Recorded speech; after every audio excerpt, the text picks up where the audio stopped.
From the trading desk of dailyforex.com, this is Christopher Lewis giving the analysis of the upcoming April 16th Forex session in the euro-dollar pair. As you can see, I have it laid out in front of you, and I do have a little bit of a grid going where I have the 135 and the 130 pointed out, as I do believe that they are major areas on the chart. Looking at the euro-US dollar, you can see that Friday produced a pretty bearish candle as we did close at the pretty much the lows of the session.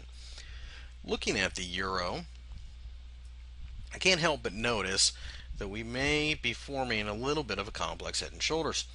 The height of the head and shoulders would be used to gauge the move, and that is roughly 500 pips, as it is from 135 to 130.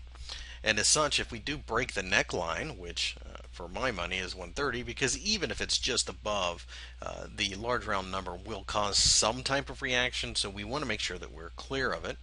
But if we break the 130 level, that does suggest a move down to 125.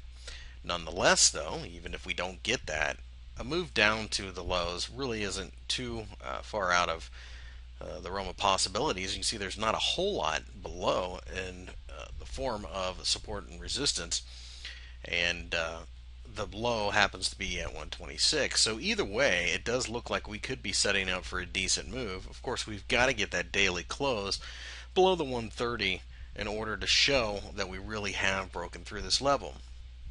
Now, there are a lot of suggestions of why the markets are holding up, but it really, at the end of the day, it doesn't matter. There is talk of ACBs, that would be Asian central banks, being involved right at 130, and many new traders would ask why. The main reason is Asian central banks a few years ago started diversifying out of the US dollar and using euros for holdings, and they're watching the value of their holdings fall apart.